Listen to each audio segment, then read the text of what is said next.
रत्नागिरी नगरपालिकेची जी कामं चालू आहेत, अगदी मेडिटेशन सेंटरपासून नव्यानं आता ज्या खाऊ गल्ल्या आपण करतो, काही ठिकाणी पर्यटन स्थळाच्या ठिकाणी, त्या सगळ्याचा आढावा मी घेतला.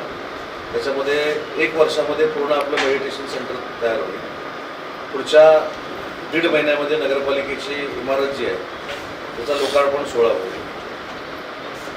टिळक स्कूल जे आहे ते 1 वर्षामध्ये पूर्ण होईल. तिथं आपण केंद्रीय विद्यालय सुरू करण्याचा निर्णय घेतला.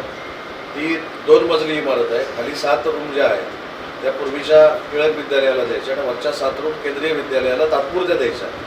त्या केंद्रीय विद्यालयाचे मंजूर झाले आपल्याकडे, ते आता तिथं आपण सुरू करणार आहोत. अजून जी काही कामं नवीन आली, म्हणजे शॉपिंग सेंटर असेल, त्याच्यानंतर अहिल्याबाई होळकरांच्या पुतळ्याची मी घोषणा केली होती स्मारकाची, ते आपण आता रत्नागिरीमध्ये करण्यासाठी पैसे मंजूर केले. त्याच्यानंतर स्टेट बँक कॉलनीमध्ये जी स्मशानभूमी आहे तिचं अपग्रेडेशन करण्यासाठी 1,25,00,000 रुपये मंजूर केले. मिरकरवाड्याचं कब्रस्तान आहे त्याला 75,00,000 रुपये मंजूर केले. त्याच्यानंतर खालची पांढऱ्या समुद्रावरची जी स्मशानभूमी आहे त्याला 1,25,00,000 रुपये मंजूर केले. ही सगळी कामं 6-7 महिन्यामध्ये पूर्ण होतील.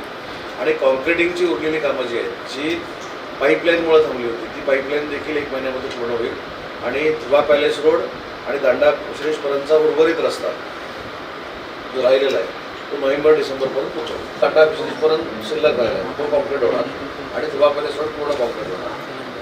नाचण्याचा पूर्ण झालेला आहे, मजगाव रोडचा झाला आहे आणि त्याच्या पुढेच आपण हायवेच्या पलीकडे जो आपण विमानतळ रस्ता म्हणून आता ट्रीट करतो तो देखील चौबंदी होणार.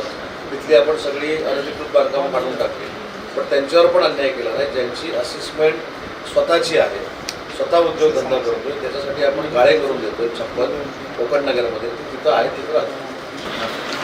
शामराव पेजे साहेबांचा पुतळा एका वेगळा त्यांच्या कुटुंबाला विचारून वेगळ्या धर्तीवर करण्याचा आम्ही निर्णय घेतला आहे. ते पण संपूर्ण डेव्हलप आणि रोपवेच्या संदर्भात काय भाग्य धुवा पॅलेस की काय भरपूर माहिती आहे